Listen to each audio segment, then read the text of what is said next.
Thanks for watching Numbskull News. And today we're going to take a look at the Big 12 TV ratings for the 2024 season. And I got to say, the first season without Texas and OU, I think it's successful. And I'm going to show you right freaking now.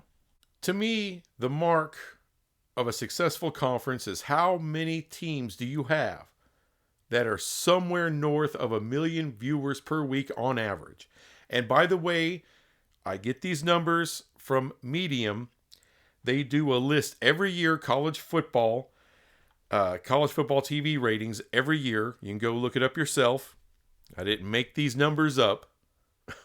All right. And I use Medium because I don't know. I like it. They're consistent, easy to find. The writer breaks it down quite a bit. What's his name? I want to say Russ Martin, but that was like a DJ from Dallas Fort Worth in the 90s, so not him. We got Colorado, no surprise, they're number one, 3.55 million viewers per week on average.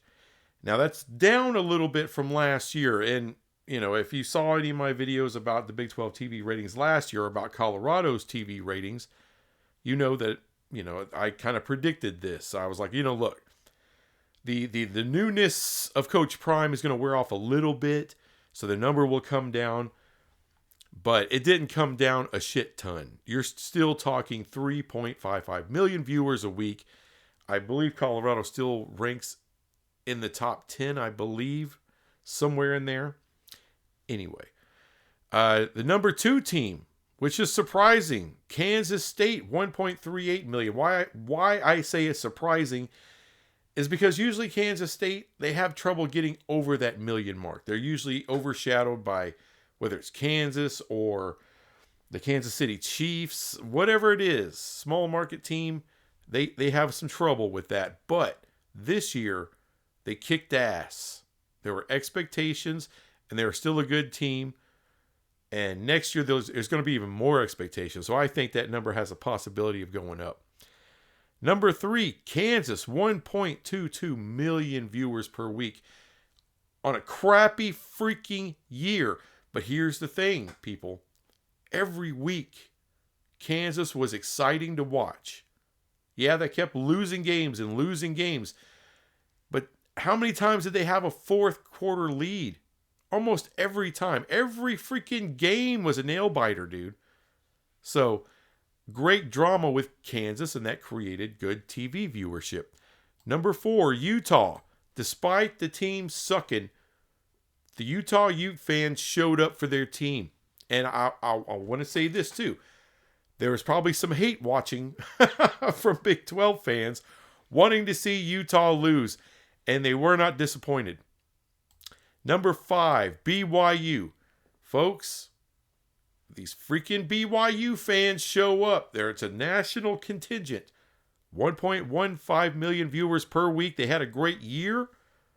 But these fans are always got that team over 1 million viewers a week. This was, again, one of the best ads the Big 12 could have ever made was BYU. Number 6. This was surprising to me that Oklahoma State fans still did not abandon their team. They watched them. Over 1 million viewers a week. Holy crap. Now, so we got 6 teams. 6 out of 16. That's not bad. I think last year, I want to say, you know, if you included Colorado and Utah, all the teams that weren't in the Big 12 last year, we would have had about half the conference. We would have had about 8. So this is kind of adjusted right, but let me go through the rest of these. Iowa State at 857,000 viewers a week. That ain't bad. It's not bad for Iowa State, okay? You want to talk about small market. I mean, the whole damn state is a small market. Iowa? It's not. We're you know, this isn't Manhattan. I'm talking about Manhattan, New York. It ain't that. These fans are loyal, and Iowa State was damn good this year. West Virginia. Now, last year, they were over 1 million. I would say most years they are over a million. There was some disappointment. There were some disillusioned fans, West Virginia fans this year. That number can easily come back up next year. Especially with Rich Rod coming back, I fully expect West Virginia to be back over a million viewers a week. This is shocking. Arizona, this is about double their first year in the Big 12. And by the way, this was a 10-win team last year that went to crap this year. Maybe Brent Brennan sucks that bad. I don't know. But Arizona essentially doubled their viewership in the Big 12. That tells me you got a lot of Big 12 fans around this conference that watched Arizona. It helped Arizona. In the Pac-12, they're suffering. First year in the Big 12, and a bad year at that, they double their viewership. That's amazing. Number 10, Baylor. This is another team. Look, they got off to a bad start, and I think a lot of fans there in Waco and around the Texas, Oklahoma area where a lot of Baylor fans live, they probably were like, I don't want to watch another embarrassing year. And then they took off like a rocket. I can almost guarantee you, if you looked at it, the midway point of the season, Baylor was probably well below that number. And then the excitement as Baylor kept winning and winning and winning, that number went up to where it is right now. So, and if Baylor can build on that next year, they got, Randa's going to come back. They got a damn good quarterback, young quarterback. If they could build on the success of this year and really vie for a Big 12 title next year, they'll get north of 1 million. UCF, 733,000 views per game, per week. That is not bad at all for UCF. The fan base showed up. Unfortunately, the team didn't. The team was disappointing this year. But the fans are not disappointing. UCF has a very, very large alumni base, and they're young. And if Scott Frost may, look, people down there are excited about the return of Scott Frost. I don't shit on it. I just don't trust it. But with the excitement, that number can very well go up. I don't know if they'll get to 1 million, but they should at least be able to sustain that. And by the way, having 700 over, somewhere in the 700,000s in viewership per week.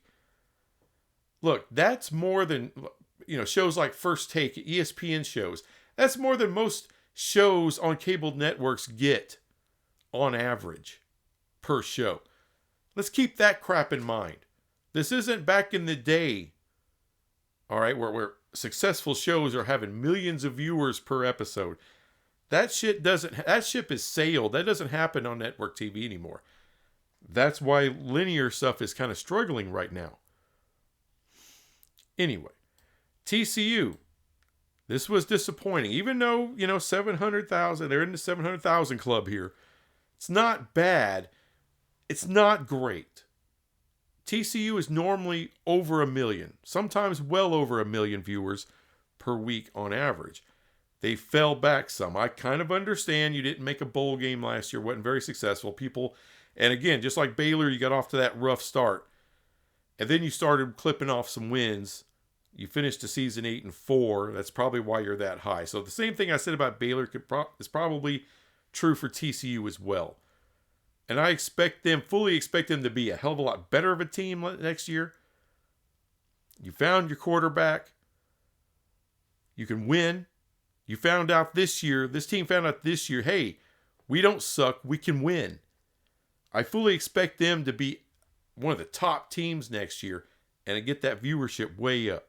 Texas Tech. Now look, like Baylor fans or TCU fans or whatever, you can find Tech fans all over the state of Texas. I don't understand. And Tech had a good year. It wasn't a championship level year, but still in the top half of the Big 12, that's where you finish. and only 606,000 views per week on average. That shit's got to get better, y'all. Come on, Tech. I mean, not just a little disappointing on the field, but disappointing in the damn ratings. Come on now. This is a good program. A good program. Let's go. And Arizona State is shocking. Look, they were the shits as far as TV viewership last year. And they're still the shits. I mean, this ain't... Oh, look, let me back up. This is still a better number. I believe this is a better number than they had last year. But they're the Big 12 champ, damn it. Arizona, I bet that number better jump like a sun. It better double what it is right now going into next year. You're in the playoffs. Come on, Sun Devil fans. Show up for your team, damn it. Houston being at the bottom, Cincinnati being at the bottom, that shouldn't shock anybody. They're here's the thing. They are in, especially Houston, but both Cincinnati and Houston, those are fantastic markets to be in, fantastic football states to be in. They got to develop some winning.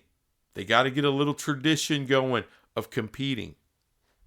So we'll see if they get there.